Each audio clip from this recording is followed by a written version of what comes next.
മധ്യപൂർവേഷ്യയിലെ കനത്ത ചൂടും പൊള്ളുന്ന സൂര്യനും മാത്രമുള്ള ഒരു ദേശത്താണ് ഈ വിസ്മയം സംഭവിച്ചത്. കാറ്റും മണലും മാത്രം അറിയുന്ന മരുഭൂമിയിലേക്ക് കടലിന്റെ വെള്ളം കൊണ്ടുവന്ന് ജീവജലമാക്കിയ കഥയാണ് ഇന്ന് നിങ്ങളോട് പറയാൻ പോകുന്നത്. ഇസ്രായേലിന്റെ തെക്കുകിഴക്കൻ ഭാഗത്താണ് നെഗേവ് മരുഭൂമി സ്ഥിതി ചെയ്യുന്നത്.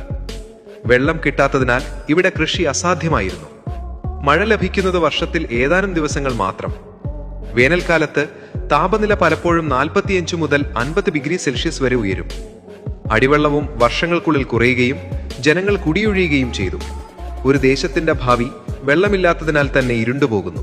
കുറച്ചു ദൂരം അകലെയാണ് മെഡിറ്ററേനിയൻ കടൽ. വെള്ളമുണ്ട്, പക്ഷേ ഉപ്പുള്ളത്. അത് കുടിക്കാൻ പറ്റില്ല, കൃഷിക്കും ശത്രുവാണ്. എന്നാൽ ഇസ്രായേൽ സർക്കാരിന് ഒരു ധൈര്യപൂർണമായ ചിന്തയുണ്ടായി.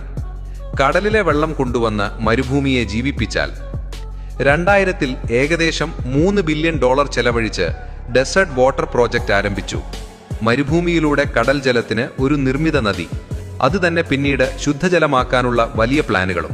സാറ്റലൈറ്റ് ചിത്രങ്ങൾ, റഡാർ പരിശോധനകൾ, 100 കണക്കിന് കുഴിവെട്ടലുകൾ, ഏത് പ്രദേശം കാറ്റിൽ മാഞ്ഞുപോകും, ഏത് ഭാഗം സുരക്ഷിതം, എല്ലാം കൃത്യമായി വിലയിരുത്തി. മണൽത്തിട്ടകൾ വെട്ടിമുറിച്ച് നിലമൊത്താക്കാനായി വലിയ ബുൾഡോസറുകളും റോളറുകളും ഉപയോഗിച്ചു. ജലവും ചീറ്റി മണൽ കട്ടിയാക്കി ഭാരം പിടിക്കും വിധം മുറുകെ പിഴിഞ്ഞു.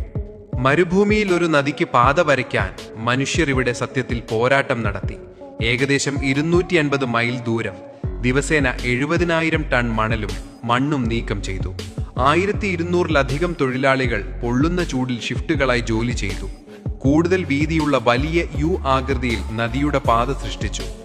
150 അടി വീതിയും 23 അടി ആഴവുമുള്ള ഒരു വിപുലമായ ജലപാത. വെള്ളത്തിന്റെ സഞ്ചാരം കൃത്യമായി തുടരാൻ നദിയുടെ താഴ്ചയിൽ ഓരോ 100 അടി ദൂരത്തിനും 1 ഇഞ്ച് മാത്രമുള്ള ചരിവ്. അത്ഭുതകരമായ കൃത്യത. സാറ്റലൈറ്റ് ചിത്രങ്ങൾ, റഡാർ പരിശോധനകൾ, 100 കണക്കിന് കുഴിവെട്ടലുകൾ. ഏത് പ്രദേശം കാറ്റിൽ മാഞ്ഞുപോകും, മണൽ വെള്ളം ആറ്റിക്കളയും എന്നതാണ് ഏറ്റവും വലിയ ഭീഷണി. അതുകൊണ്ട് മുഴുവൻ പാതയും കൺക്രീറ്റുമായി പൊതിഞ്ഞു. ചില ഭാഗങ്ങളിൽ HDPE മെംബ്രെയിൻ ഉപയോഗിച്ച് 2 ഇരട്ടി സംരക്ഷണം നൽകി. മുകളിൽ കാറ്റുമണൽ അടിച്ചുകൂടാതിരിക്കാൻ വറ്റുവേർ പുൽപ്പച്ചകളും മരങ്ങളും നട്ടു. ക്രമാതീതമായി മാറുന്ന മണലിനെ ഇങ്ങനെ മനുഷ്യൻ തോൽപ്പിച്ചു. എല്ലാ പരിശോധനകളും കഴിഞ്ഞ് വെള്ളം തുറന്നുവിട്ടപ്പോൾ മരുഭൂമിയിലെ വരണ്ട വഴിയിലൂടെ ആദ്യം വെള്ളമൊഴുകുന്നത് കണ്ട നിമിഷം വർഷങ്ങളുടെ കാത്തിരിപ്പിന് വിരാമമായി. ജനങ്ങൾ ആഘോഷിച്ചു. വെള്ളത്തിന്റെ ശബ്ദം അവർക്ക് ജീവന്റെ സംഗീതം പോലെ. കടൽ ജലം കുടിക്കാൻ പറ്റുമോ? പറ്റില്ല. ഉപ്പ് കൂടുതലായതിനാൽ ഭൂമിയും കൃഷിയും നശിക്കും. അതുകൊണ്ട് സമുദ്രജലം ഡീസാലിനേഷൻ പ്ലാന്റുകളിൽ കൂടി ശുദ്ധജലമാക്കി.